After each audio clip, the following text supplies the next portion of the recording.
Hechos capítulo 11, verso 26. Hechos 11, 26.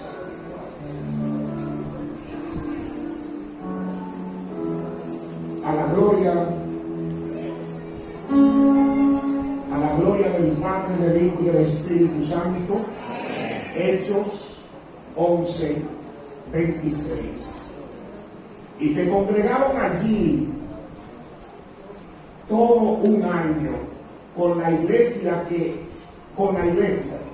y enseñaron a mucha gente, y a los discípulos se les llamó cristianos por primera vez en Antioquía. Cristianismo más que un nombre. Pueden acomodarse. Muchas gracias.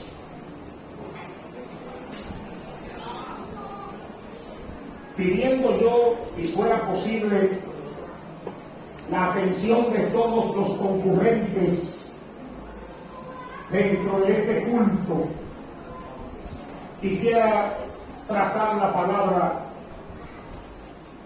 de la siguiente manera.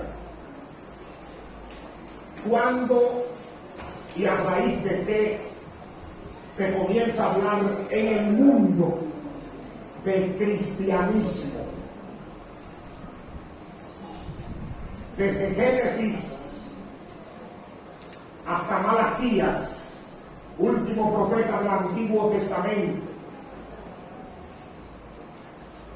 no encontramos de manera textual la palabra Cristo o cristiandad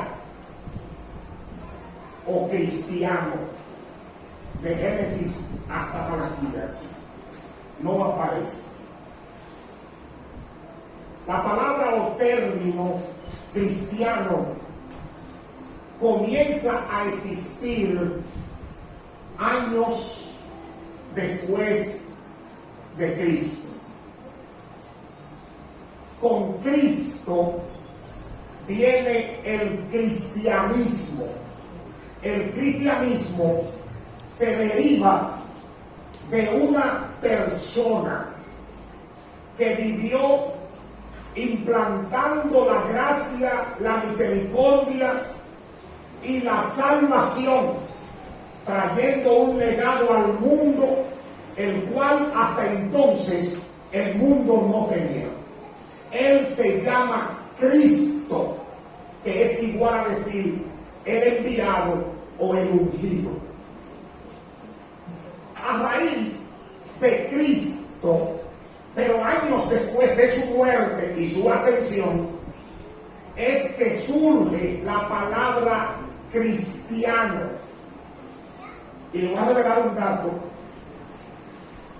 A menos que alguien haya estudiado mucho la Biblia y escudriñado mucho la Biblia, quizá piensa que la Biblia está llena de términos como cristiano o cristianismo. No, la palabra cristiano solo aparece 3 veces en la Biblia. A pesar de que hace más de 2000 años que se implantó el cristianismo con una persona, con una doctrina, con una enseñanza y una dirección, a pesar de que se ha comentado de cristianismo o cristiano por más de 2 milenios, sin embargo en la Biblia la palabra cristiano aparece 2 en plural, una en plural y una en plural y 2 en singular, pero solo aparece 3 veces en la Biblia la palabra cristiano. Me pregunté, ¿por qué si el mundo está plagado de cristianos, está lleno de cristianos, y se ha hablado tanto de cristianismo a nivel de 2000 años hablando de cristianismo, cómo es que en la Biblia solo está 3 veces la palabra cristiano? Y la respuesta es la siguiente: es que no se trata de una palabra, ni se trata de un nombre, se trata de un accionar, de un caminar, de una comunicación. O sea, cristianismo es una vida, no es un nombre. Por eso, aunque la Biblia está llena de cristianos, la palabra solo aparece 3 veces.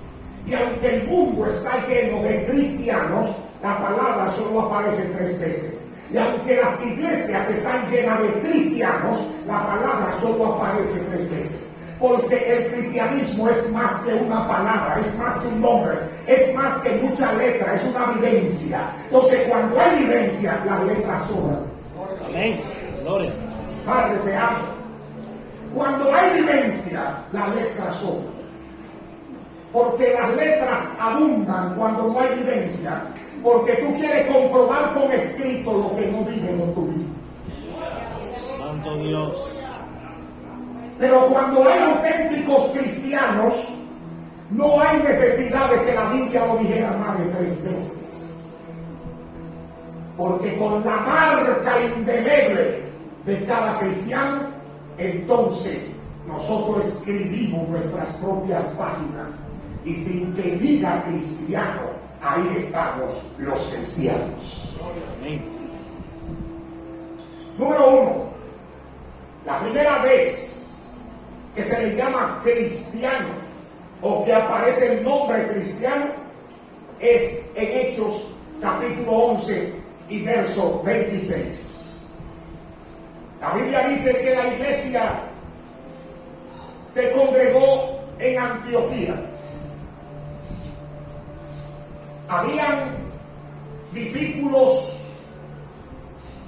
escogidos e incluso donde estaba Pablo, donde estaba Pedro, algunos hermanos en la iglesia de Antioquía.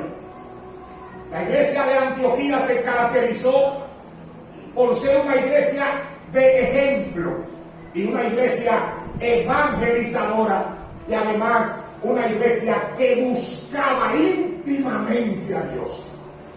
Cuando usted lee en el libro de los Hechos capítulo 13, dice la Biblia, había en la iglesia de Antioquía profetas y maestros.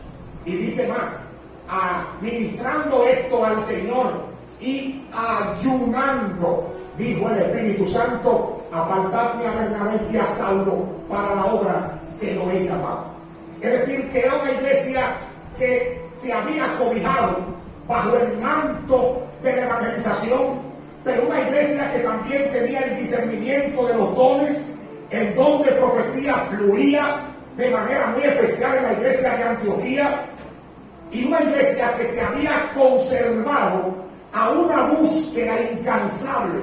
La encontramos ayunando, la encontramos orando, la encontramos ministrando al Señor y la encontramos evangelizando. La Biblia dice que se congregaron en Antioquía un año, y enseñaron a muchos. Es decir, en ese año se dieron a la tarea de evangelizar la ciudad y enseñarle a la gente que podía haber diferencia entre un grupo y otro. Pero escuchen más, la iglesia le enseñó a la gente que ellos no tenían una élite. La iglesia le enseñó a la gente que ellos no eran un grupito exclusivo. Le enseñó a la gente que ellos eran desechados de la gracia y de la misericordia de Dios, y que igual que ellos, todos los demás hombres tenían acceso, si bien quisiesen, a entrar a la gracia. La iglesia en Antioquía le enseñó a la gente que aquí no hay color, que aquí no hay distinción, que aquí no hay raza, que aquí no hay negros, que aquí no hay blanco, que aquí no hay rico, que aquí no hay pobre, que aquí no hay clase alta o clase media, que aquí no existen los bárbaros o escitas, los judíos o los gentiles. Dios mío, le enseñó la iglesia a Antioquía que había un pueblo, pero que ese pueblo tenía las puertas abiertas con la posibilidad de salvación a todas las naciones. Aleluya. La iglesia en Antioquía enseñó que la comunidad evangélica se podía componer de todas las élites, de todos los pueblos, sin importar su credo, su creencia, su doctrina. Sin embargo, ellos abrieron la puerta para que todo llegara. La iglesia en Antioquía enseñó la unidad, es decir, enseñó que a pesar de que tú hables un idioma y yo otro, que tú hables pobre, que tú seas pobre y yo rico, o que tú seas negro y yo blanco, que tú seas esclavo y yo libre, ellos enseñaron que eso no era un obstáculo para el evangelio, que estaba reclutando todo tipo de personas para que a través de la persona de Cristo todos llegasen a ser uno, no importando la condición que hayan vivido en los estándares sociales de la sociedad. Gloria a Dios. ¿Qué sucede? Escuchen esto, por favor. Esta condición de la iglesia, esta forma inusual, esta manera de ver, de pensar y de hacer las cosas, dejó como resultado que las gentes de Antioquía comenzaran a hacer un análisis de manera exhausto y minucioso. Y el análisis consistía en lo siguiente: ¿a quién es que se parecen esta gente? Son diferentes, Gloria a Dios. no caminan igual, no hablan igual, tienen un espíritu de unidad. Hay algo sobre ellos que es diferente. Entonces, a través de un análisis se llega a una conclusión, escuchen por favor, de que esta persona se parecían a un hombre que había pisado la tierra, un hombre que partió la historia de la humanidad en dos partes, un hombre que había caminado por los caminos polvorientos de Judea, de Nazaret, de Cesarea, de Capernaum, Samaria, etc. Estaba latente todavía la historia del ministerio de Cristo, sus enseñanzas, su doctrina, su milagro, su amor, su pasión, su entrega, su decisión, su determinación, el Calvario, la tumba, la resurrección y su ascensión. Es por ello que la gente de Antioquía comienzan a estudiar la vida de estos discípulos. Hasta ese momento no aparecía el nombre cristiano. Habían otros nombres por el cual llamaban a estos grupos. Por ejemplo, los del camino. Así se le llamaban a los cristianos, los del camino. 2.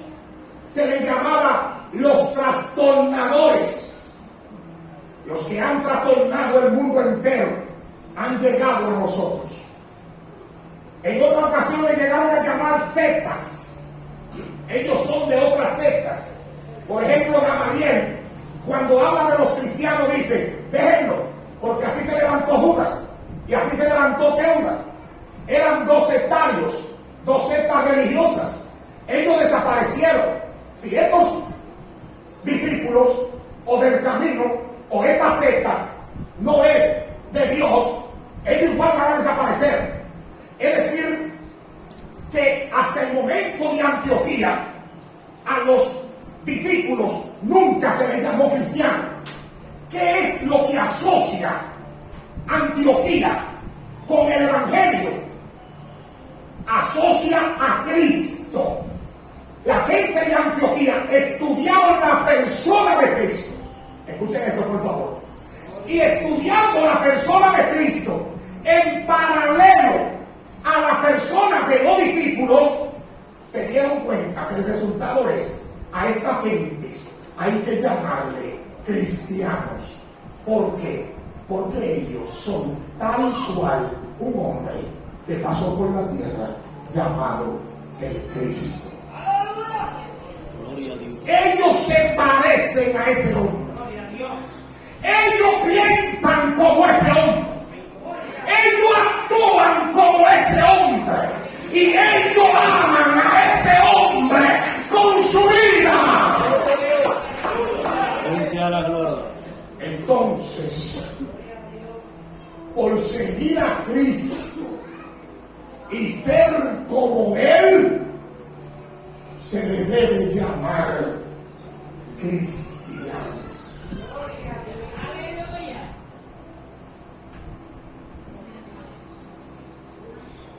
Número 2. Los discípulos no se pusieron ese nombre. Los discípulos no salieron a la calle diciendo de aquí en adelante llámenme cristianos. La comunidad lo estudió. Y quien llama cristiano a los discípulos no son ni siquiera la iglesia. Dice, ellos fueron llamados cristianos por primera vez en Antioquía.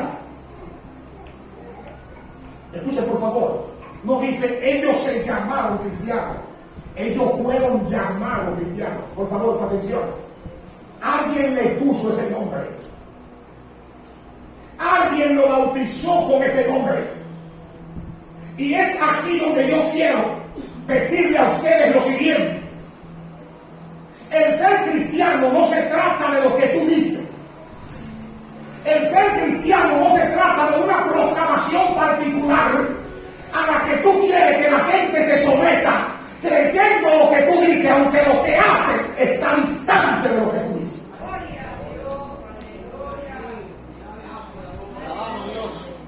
Aleluya. Cuando pensaba en este mensaje, llegué a preguntarme que si yo soy cristiano. Estoy en la presencia de Dios.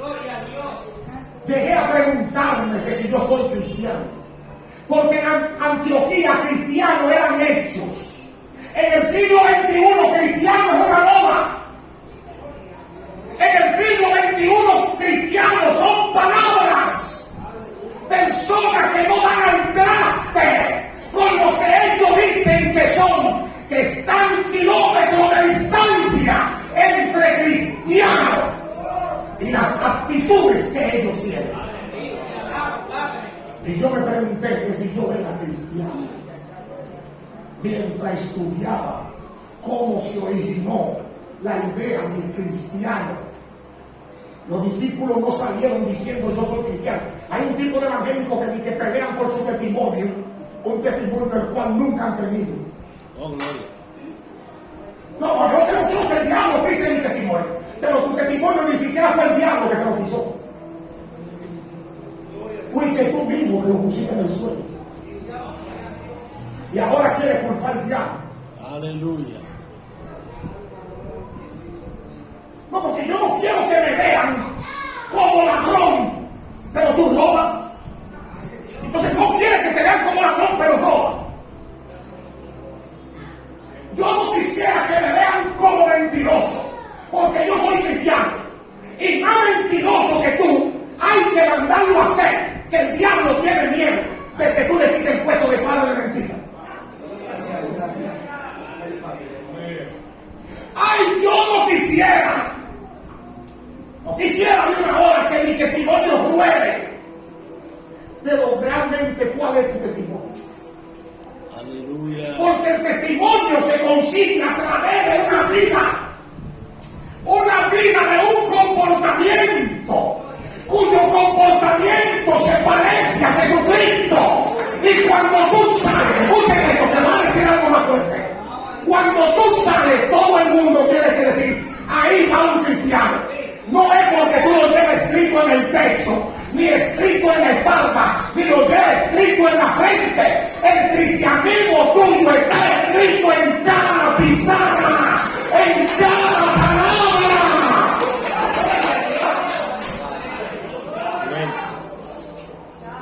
Mira, hay un evangélico hoy que si llegan a Antioquía le tomaría años para estudiarlo y daría como resultado el que no se parece a Cristo. Porque hasta que tú te pareces a Cristo, escúchame,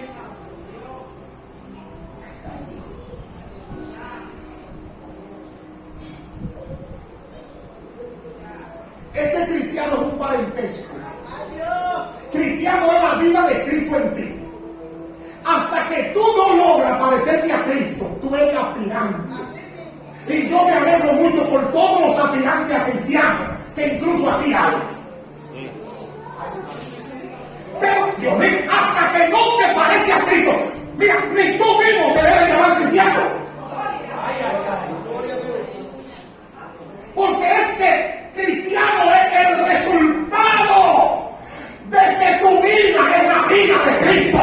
Tu modo de caminar, de pensar, de hablar es parecido al de Cristo. Entonces a ti hasta el diablo tiene que decirte cristiano. Ayúdanos, Señor. Vamos a ver. Imagínese un cristiano que ni siquiera en su casa saben que él es cristiano.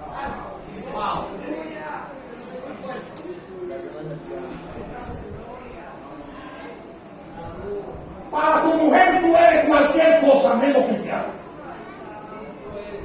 Para ella tú eres un buen hombre, un bucarrón, un bucamoro, un loco con tus hijos, un apasionado en el amor, lo que sea. Pero cuando le hablan de un cristiano, no le pasó miedo. Si cristiano es parecerse a Cristo, el marido mío está lejos de él. Digo, si cristiano es eso. Ayúdanos, Señor. ¿Y por qué? Porque Cristo es compasivo. Un marido que deja que su mujer se mate sola. Santo. Que no tiene consideración, respeto por la mujer que Dios le dio. Usted puede hablar toda la lengua que usted quiere. Bienvenido. Bienvenido bilingüe. Pero todavía no puede ser bautizado como cristiano. Una mujer que no valora a su esposo, que no se detiene a admirar el hombre que Dios le dio, y no puede ser íntegra a ese marido, que el marido ha vivido sus peores infiernos, después de conocerte a ti. No te puedes llamar cristiana, todavía no. Sigue viviendo, algo va a pasar, algo va a pasar contigo, pero tienes que dejar que pase.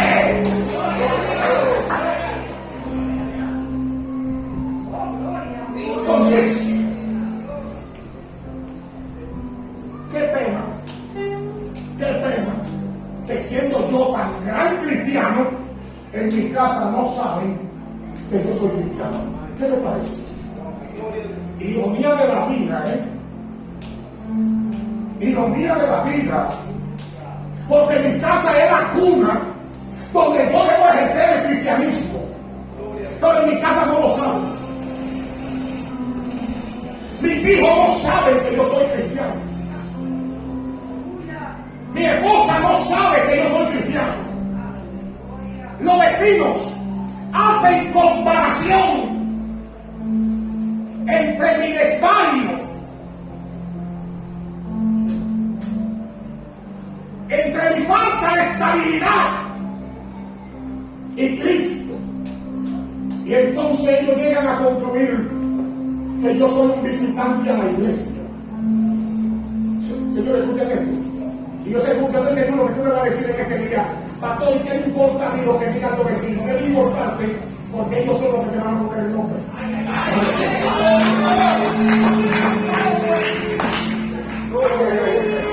Escucha lo que le va a negar. Y esto para, hermano, no tengo la idea de aludir a nadie, pero si todavía tu vecino dice que tú no eres cristiano, tú deberías examinarte y perdonarme. No te pase como el sinvergüenza de que a mí no te importa que tu casa es tuya, que eso lo compraste, eso es muy mal hecho para un cristiano, eso. Que tu casa es tuya, que eso lo compraste tú, que tú andas como te dé la gana, que tú te acuestas a la hora que quieres, que tú o sea como tú quieras, que tú le dices 4 palabras a cualquiera y que tú eres evangélico todavía. Y el vecino dice, no, para mí todavía no lo es. Entonces, eso debe ser puro para ti. Tú debes decir, ¿por qué mi vecino todavía no se da cuenta que yo soy cristiano?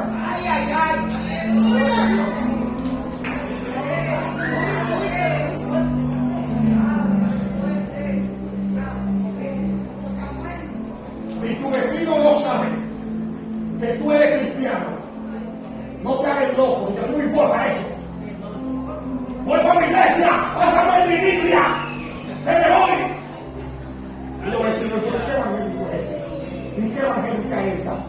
Terminó de tirar la basura en el patio, terminó de tirar el agua de tu agua, me dijo que los arreglos la reina, me dijo que ella es evangélica, pero que ella se la pone con cualquiera, que ella no, que ella sigue evangélica, pero se va con cualquiera, con evangélica de hombre. Cuando Cristo venga, ¿con quién tú te vas? Hay que ganarle a Dios en esta hora, porque tú te lo perdonas de mal hoy. Cuando Cristo venga, Él dice, me tomaré a mí mismo. Ayúdame, ayúdame. Me tomaré a mí mismo. En otras palabras, yo me llevaré a aquellos sobre los cuales yo he sido reproducido. Viene Cristo y se llevará a Cristo. Piénsalo para que la cabeza no se le rompa. ¿Quién viene? ¿A quién se llevará? Se llevará personas en los cuales Él se reproduce. Y ahora tienen el nombre, y no solo el nombre, sino la vida de cristiano, que significa Cristo reinando en Él, Cristo reinando en ella.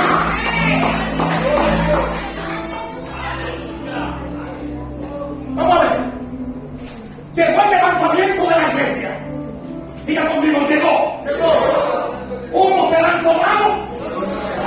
Está escrito, no está escrito. Entonces, llevémoslo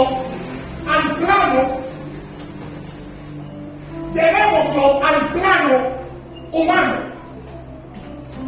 ¿Qué hará Cristo? Escucha lo que dice la Biblia. Pablo a Timoteo. El fundamento de Dios está escrito. Conoce el Señor lo que son suyos. Aleluya. Y apártese de iniquidad todo aquel que invoca su nombre. Escuchen, vamos a ver, conoce el Señor Los que son suyos. y lo de Él nadie se va a arrebatar. Bien, ¿qué pasará el día del levantamiento? Mira que aquí te escucha el mensaje, ¿sí o no? Cristo hará así. Voy a hablar en términos humanos para que ustedes lo entiendan. Mira, este será tomado y este será dejado. Ese dejado.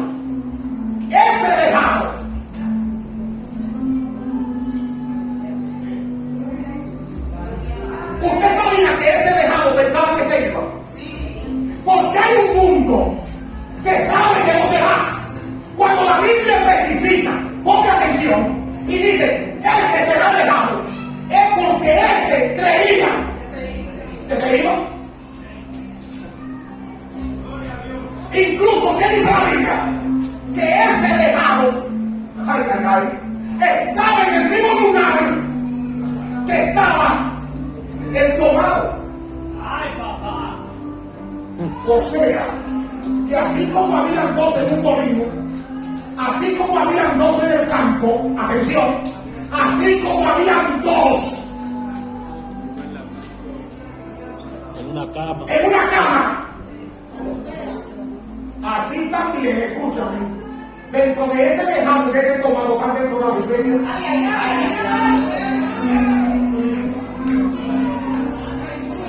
Ese tomado y ese dejado están dentro de las iglesias. Pero me llama la atención que Cristo no es ciego. Dice, yo conozco lo mío. Yo conozco lo que se parece a mí. Alguien alabe a Dios en esta hora. Demasiado fuerte. Yo lo conozco. Tú sí. Y lo grande es que aquí hay unos papeles invertidos. Porque hay gente que sí, que tú crees que no.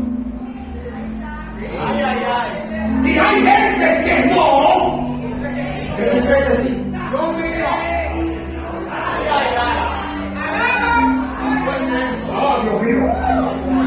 No es quien conoce su nombre y gloria.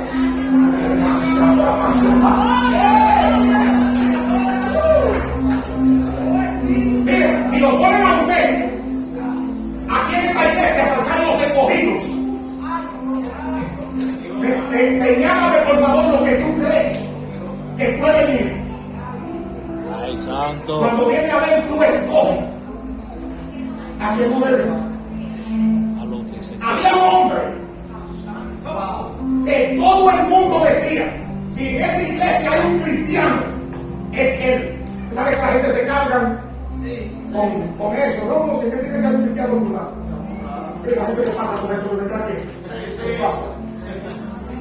En esa iglesia, fulano. Ok. Y esa persona, conocido por mí, decía a la gente, si hay un evangélico, si hay uno, es ese. Y un día Dios le habló a alguien y le dijo, así dice la gente, pero el corazón de ese hombre, que aparentemente es el único que se iría, lo conozco yo. Y dijo Dios, y el corazón de él no me agrada.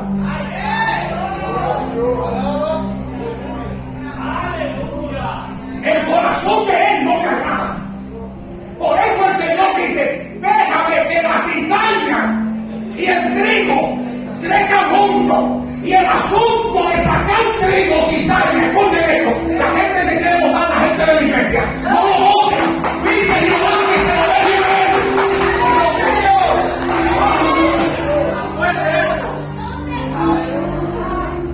Y escuchen hermano, dice Jehová que se lo dejen a él aunque sea paleña. santo. Déjenme aunque sea paleña, que me sirven como manojo cuando yo venga y lo quede y no le quede ni raíz ni rama.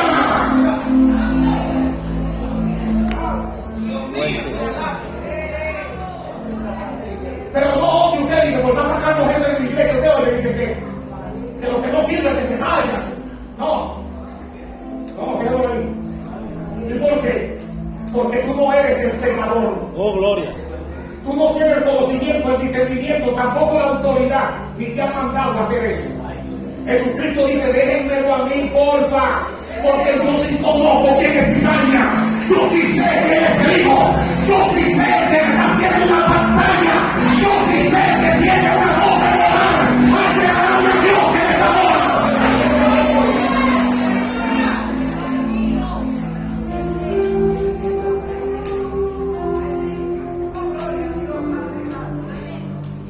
Un pastor con una iglesia de 7,000 miembros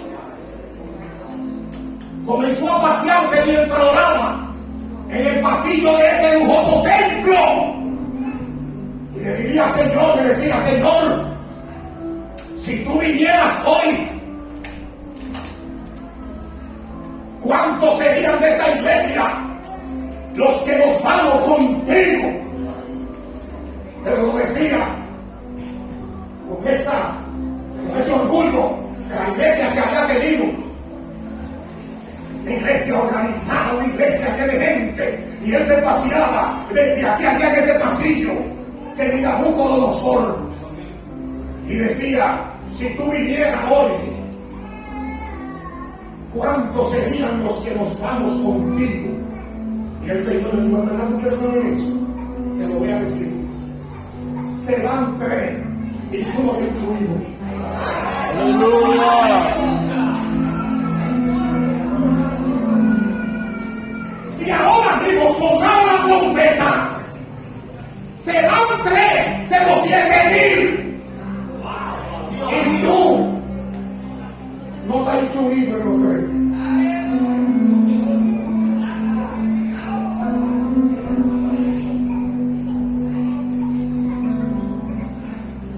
¿Por qué? Sencillamente no eres cristiano. Y yo no me llevaré a nadie que no me represente aquí abajo. La Biblia dice que me confiese delante de los hombres. Yo lo confesaré delante de mi Padre y delante de mis ángeles. Es decir, yo me llevo a aquellos que vivieron como yo, pensaron como yo, caminaron como yo. Nadie a Dios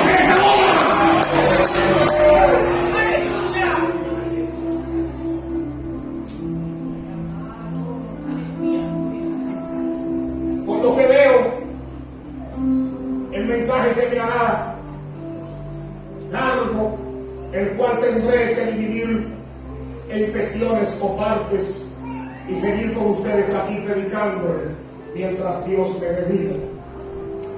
Escuchen bien, esta palabra que solo aparece en la Biblia 3 veces, se originó por primera vez. ¿Con quiénes se originó? ¿Con quién está asociada? ¿Qué hace que en Antioquía se pronuncie por primera vez cristianos? ¿Qué fue lo que hizo que se le llamara cristiano? Estilo de vida. Amado, la forma de vida. Mientras el cristiano se parece al mundo, mientras la forma de vida de un cristiano no es cristocéntrica, todavía le falta mucho. ¿De dónde venían esos cristianos o esos discípulos que fueron llamados cristianos posteriormente? Señores, esos discípulos venían del Calvario. Esos discípulos venían del pie de la cruz. Venían de la persecución y lo habían dejado todo por servirle. Aleluya. A Cristo. Quiero que se me prepare la sierva porque vamos a cantar un himno que vive. He decidido seguir a Cristo. No vuelvo atrás. Aleluya. Estos cristianos vieron a Jesús en su muerte, pero no corrieron. Estos cristianos lo vieron resucitar y lo aceptaron. Estos cristianos vieron la corona de espinas y no temieron. Estos cristianos lo vieron sepultado y siguieron esperando. Estos cristianos se ligaron no solamente a la gloria, sino al sufrimiento de Cristo. Y ellos venían de las catacumbas. Ellos habían salido de Jerusalén corriendo. Pero a pesar de que venían corriendo, lo dejaron todo. Escuchen, me voy a revelar contra el diablo de esta hora. Ellos lo dejaron todo en Jerusalén. ¿Y sabe con quién llegaron a Antioquía? Con Cristo. Aleluya. El verdadero cristiano está en la capacidad de dejarlo todo. Y mientras Cristo le queda, dicen que no han perdido nada.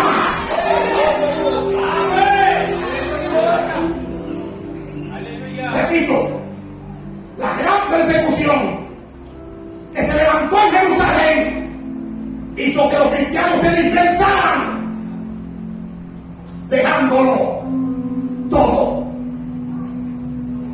Pero cuando llegaron a Antioquía, tal vez, y permítanme usar mis imaginaciones en esta hora, cuando llegaron a Antioquía, ellos no se determinaron cristianos. Ellos no se atribuyeron el nombre cristiano. Tal vez miedo por la persecución. Tal vez, como Cristo era la persona que causaba dolor, sufrimiento y persecución, tal vez no quisieron llamarse cristianos, porque eso representaba peligro. A pesar de tratar de mantener oculto que se llamaban cristianos, la comunidad terminó diciendo, aunque ellos no lo digan, son cristianos. Dios en esta hora, son cristianos. ¿O acaso no recuerdan a Pedro? Ay, sí. En el patio, en la fogata, cuando le dijeron, tú eres de ellos? No, yo no lo conozco. Más tarde, ¿tú te pareces a él? Que no. Otra vez, Pedro, no diga que no, que tú andas como él. Se te quedó su lenguaje. Yo quiero que alguien me diga aquí si se le quedó el lenguaje de Cristo. Y ya dejó de sumisión del diablo. Y ya dejó de tener un lenguaje en la alma real. Algo que no vale la pena. Hay un lenguaje que ustedes se le debe pegar. Y es el lenguaje de Cristo. Alguien alabe a Dios en esta hora. Le dicen, sí, tú hablas como él. Y escuchen esto que le voy a revelar. Dice que en esa ocasión Pedro maldice, como quien dice, para que tú veas que no me parezco a él, como él nunca maldijo,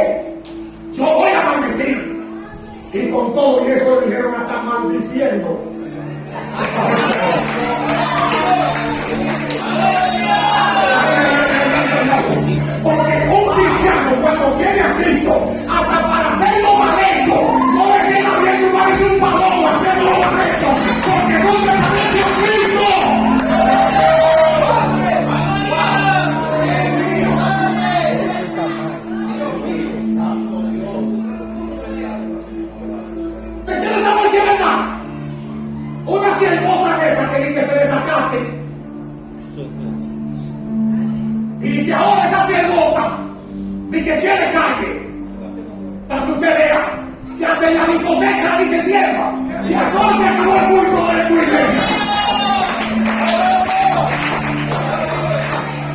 Hay que disfrazarse. Que a qué hora se acabó el culto en tu iglesia. Y dime si tú andas contratado. No, que yo vine de junta. No, tú vienes de la iglesia. No, que yo vine a bailar. Tú vienes de la iglesia. Mira, es que yo he estado todo el tiempo enamorado de ti. Quiero que salgamos. Yo no salgo con evangélica. Yo no salgo con evangélica.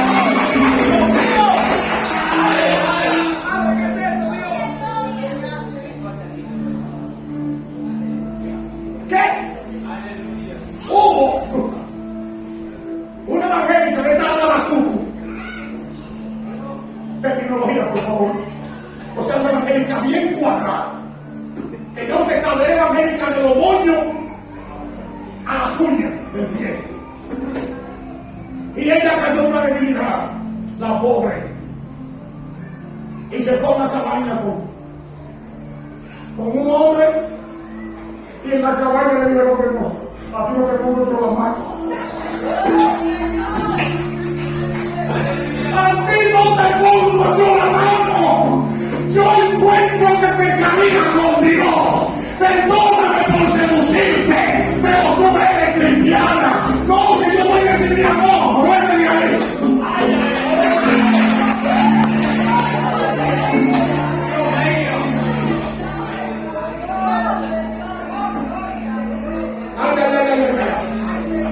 Dios mío, tú te descarrías después de ser un cristiano y en los primeros 10 días no te reconocen. Eso es después que se te van metiendo demonios y la gente dice ya se desacató. Pero al principio ese brillo, cuando tú llegas, el diablo no sabe si servirte cerveza o decirte que te vayas a la iglesia, porque todavía cuando los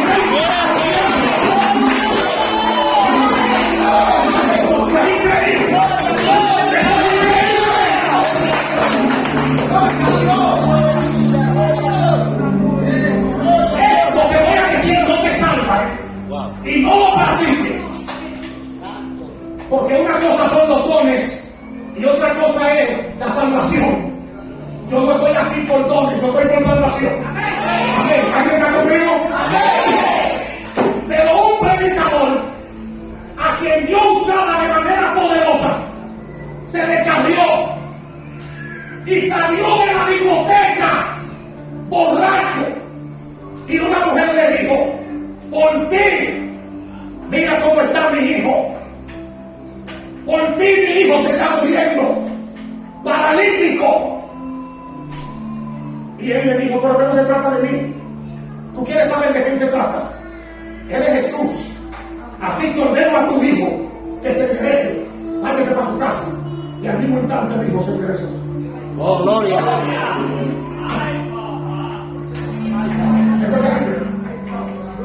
Cuando tú eres una persona que ha vivido como cristiano, Satanás se cuida de ti aun cuando tú ni que decides irte con él. Él no sabe si es un espía. Él no sabe. Porque una de las cosas, escuchen esto, una de las cosas que el diablo no se explica, fíjate aquí, una de las cosas que el diablo no se explica es cómo tú dejas a un Dios tan bueno para servir a un diablo tan bueno.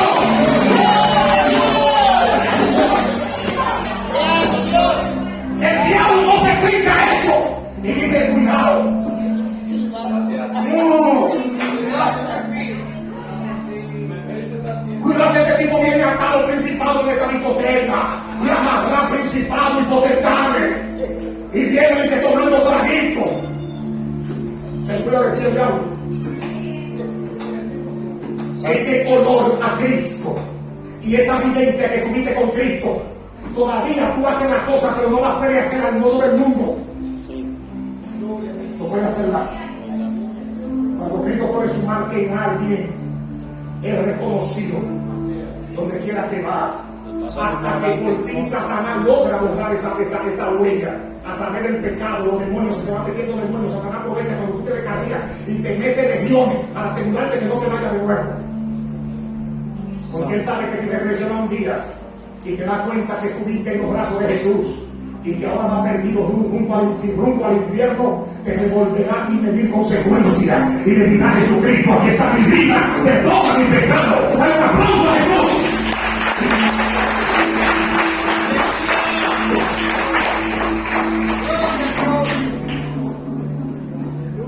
La identidad con Cristo, el ser como Él, el caminar como Él, el hablar como Él, dio como resultado en Antioquía se le llamara cristiano a los cristianos, a los discípulos, por primera vez.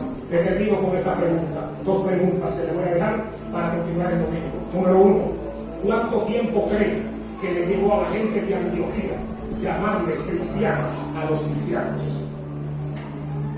Según lo que tengo entendido en la Biblia, más de un año.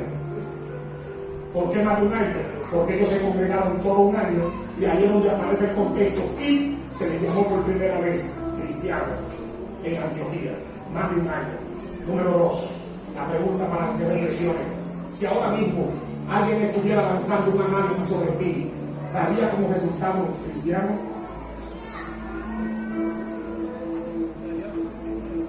Reitero, si tú fueses sometido a un análisis social, individual, familiar, ¿tú crees que lo que te están analizando darán como resultado decir eres un cristiano? Si es así, dale gloria a Dios. Y si no fuera así, en este momento, yo te hago un llamado a ser cristiano. A ser cristiano. Si no es mucho pedir, ruego que se ponga de pie.